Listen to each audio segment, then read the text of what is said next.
নমস্কার। আজকে আমরা আলোচনা করব ঘুম এবং ঘুমের অভাব বা নিদ্রাহীনতা নিয়ে। ঘুম একটা জিনিস যে সবাই ভালোবাসে, সবাই চায়, কিন্তু কিছু মানুষের কাছে না এটা যেন মরীচিকার মতো, এই আসতে গিয়েও আসে না, আলেয়ার মতো হাতের মধ্যে এসেও যেন এলো না। এই ঘুম আসবো আসবো করেও এলো না, ঝিমুনি ঝিমুনি লাগছে কিন্তু ঘুম ভালো হলো না। সকালবেলা মাথা যন্ত্রণা, মানসিক উদ্বেগ, শরীরে একটা অজানা অস্বস্তি, সারাদিন কাজে মন না থাকে না, এই সমস্যাগুলো হয়।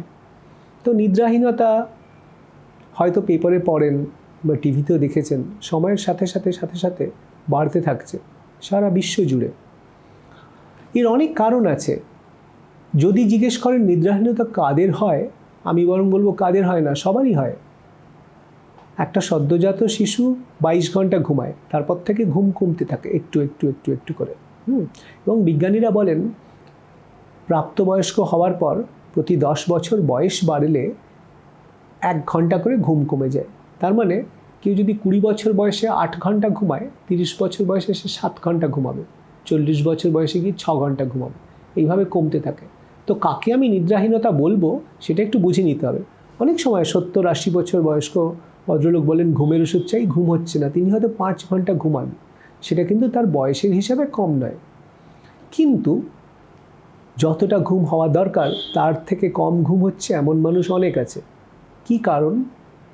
খুব কমন হচ্ছে শরীরে কোনো ব্যথা বা বেদনা। ধরুন কারোর রুমাটয়েড আর্থ্রাইটিস আছে, তার ঘুম হওয়া মুশকিল। কারোর একটা কন্টিনিউয়াস ডিস্টারবেন্স আছে, ছোট বাচ্চা পাশে ঘুমায়, মাঝে মাঝেই কাঁদে, খাবে বলে উঠে পড়ে, সেক্ষেত্রে ঘুম হবে না। একটা কন্টিনিউয়াস টেনশন রয়েছে, মানসিক উদ্বেগ, পাশের ঘরে বয়স্ক বাবা মা ঘুমান, কখন তাদের কি প্রয়োজন হয়, কখন তাদের কি অসুবিধা হয়, এই চিন্তায় ঘুম আসছে না। আর আরেকটা হচ্ছে একটা নির্দিষ্ট বিষয় নিয়ে উদ্বেগ।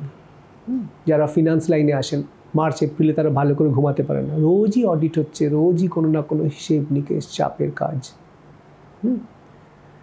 তো কি সিচুয়েশন আর কি আর কি তার সুবিধা অসুবিধা শরীরের বা মনের, তার উপর অনেক সময় ঘুম কমা বাড়া করে। তো আমরা কি করি যখন ঘুম কমে যায়? ঘুম তো কমে গেল, প্রথমেই আমরা কি করি? ঘুমের ওষুধ খেয়ে নিই। প্রেসক্রিপশনের প্রয়োজন হয়, কিন্তু অনেকেই প্রেসক্রিপশন ছাড়া ঘুমের ওষুধ জোগাড় করে খেয়ে নেন। এতে কি হয়, শরীরের স্বতঃস্ফূর্তভাবে যে ঘুম আনানোর যে প্রসেসটা মস্তিষ্কের মধ্যে ছিল সেটা আস্তে আস্তে নষ্ট হতে থাকে, এবং ঘুমের ওষুধের ওপর সময়ের সাথে সাথে আমরা আরও নির্ভরশীল হয়ে পড়ি, আরও ডিপেন্ডেন্স। মনে রাখবেন, ঘুমের ওষুধের নেশা বা ঘুমের ওষুধের ওপর ডিপেন্ডেন্স অ্যালকোহলের নেশার থেকে কম নয়। আরেকটা আমরা কি করি, ঘুম যাতে হয় সেই জন্য অনেকেই অ্যালকোহল নেন, ভাবেন যে খেলে ঘুম হবে। কিন্তু কি হয় জানেন, বাইরে থেকে দেখে মনে হয় মানুষটা ঘুমাচ্ছে, ঘুম কিন্তু ছেঁড়া ঘুম হয়, ইংরেজিতে যাকে স্লিপ ফ্র্যাগমেন্টেশন বলে। এটাতে কি হয়, দেখে মনে হবে মানুষটা ঘুমাচ্ছে, কিন্তু সকালে উঠে যে মানুষটাকে দেখে সবার মনে হলো ঘুমিয়েছে, তার কিন্তু মনে হবে আমি একটু ঘুমাইনি, ব্রেনের রেস্ট হয় না। তাহলে কি আমরা করতে পারি যার জন্য ঘুম আসবে? এটা তো বলা খুব সহজ, মানসিক উদ্বেগ থেকে দূরে থাকুন, এটা তো সম্ভব না। কতগুলো নিয়ম আছে। ইংরেজিতে তাকে বলা হয় স্লিপ হাইজিন। তার প্রথম হচ্ছে শোবার ঘর থেকে ঘড়ি সব বার করে দিন। ঘড়ি আপনি কিনেছেন, ঘড়ি আপনাকে কেনেনি, ঘড়ি সব বাদ। ওই শুয়ে 10 মিনিট অন্তর, আরে 10টা বেজে গেল এখনও ঘুমেলো না, আরে 10:30 বেজে গেল এখনও ঘুমেলো না, এটা শুধু শুধু উদ্বেগ বাড়ায়। 2, বিছানাটা শুধু ঘুমের জন্য ব্যবহার করবেন, এবং শুধু রাত্রিবেলা। দুপুরবেলা একটু গড়িয়ে নিলাম, সকালবেলা একটু বিছানায় শুয়ে শুয়ে পেপার পড়লাম, এইসব না। বিছানায় শুয়ে গান শোনা, বিছানায় শুয়ে গল্পের বই পড়া, বিছানায় শুয়ে টিভি দেখা, এগুলো সব বাদ। বিছানা শুধু ঘুম। 3, লাইট ডিনার, এবং ডিনার করার পর অন্তত আধ ঘন্টা গ্যাপ দিয়ে তারপর শুতে যাওয়া।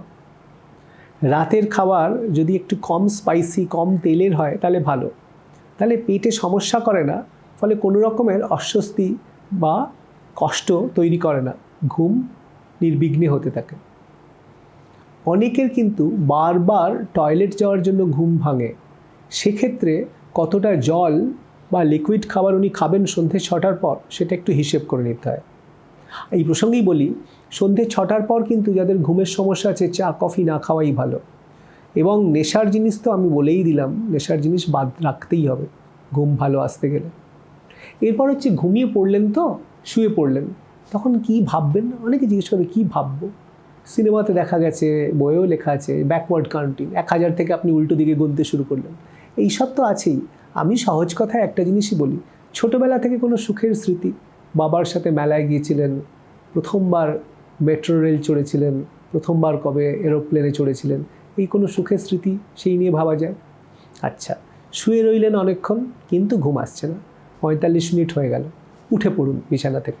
উঠে মুখে টুকে জল টল দিয়ে ফ্রেশ হয়ে বারান্দায় গিয়ে একটু হাওয়া খেয়ে তারপর এসে শুয়ে পড়ুন। এইবার যে শুয়ে পড়লেন, মনে কিন্তু ঘুমের আশা নিয়ে শোবেন না। মনে করবেন আমি শরীরটাকে জাস্ট রিল্যাক্স করছি, শরীরটুকু রিল্যাক্স করে শরীরটুকুকে আরাম দিই। তারপর ঘুম এলে আসলো, না আসলে না এলে না আসলো। এর পরবর্তী যেটা আমি বলতে যাচ্ছি সেটা সবচেয়ে কঠিন। সেটা হচ্ছে সকালবেলা একটা নির্দিষ্ট সময়ে উঠে পড়া। রাত 2টোতে ঘুমালেও সকাল 6টা, রাত 3টেতে ঘুমালেও সকাল 6টা, রাত 10টাতে ঘুমালেও সকাল 6টা। কি হয়, সকালে ওঠার টাইম যদি ফিক্স করেন, অটোমেটিক্যালি 3-4 দিনের মধ্যে বা সপ্তাহখানেকের মধ্যে ব্রেন রাত্রিবেলা ঘুমটাকে ঠিক আনিয়ে দেবে। এটাই রিফ্লেক্স, এটাই ন্যাচারাল নিয়ম। এইগুলো মেনে চললে কিন্তু ঘুমের সমস্যা খুব হওয়ার কথা নয়। আর একটা কারণে ঘুমের অসুবিধা হয়, সেটা হচ্ছে যদি আপনি অন্য জায়গায় যান, আপনি বেড়াতে গেছেন হোটেলে, অন্য পরিবেশ, সেখানে ঘুম এলো না, কিন্তু সেটা তো সাময়িক, সেটার জন্য খুব বিশেষ কিছু করতে লাগে না। আরেকটা, যদি বিদেশে যান, অন্য টাইম জোন, আমেরিকায় গেছেন ছেলে মেয়ের কাছে, সেখানে গিয়ে আমাদের এখানে যখন রাত্রি, ওখানে তখন সকাল, ঘুমানো সম্ভব না। আর ওখানে যখন রাত্রি, আমাদের এখানে সকাল, তখনও শরীরে ন্যাচারালি ঘুম আসে না। এটা কিন্তু 2 সপ্তাহ লাগে সারতে, এমনি থেকেই সেরে যায়। এই কটা জিনিসের বাইরে আর যদি কোনো কারণে ঘুম না হয়ে থাকে, যেটা বলছিলাম যে কোনো ব্যথার কারণে বা আর কোনো বারবার টয়লেট যেতে হয়, সেগুলোর জন্য তো নির্দিষ্ট ডাক্তারবাবুদের সাথে কথা বলতে হবে, দেখাতে হবে। আর এতগুলো রেমেডি যেগুলো বললাম, এরপরেও যদি ঘুমের সমস্যা থাকে, তখন প্রফেশনাল হেল্প নিতে হবে। তাহলে ঘুম নিয়ে আজ এইটুকুই থাক, পরে আবার অন্য কোনো টপিক নিয়ে আমি আসবো। নমস্কার।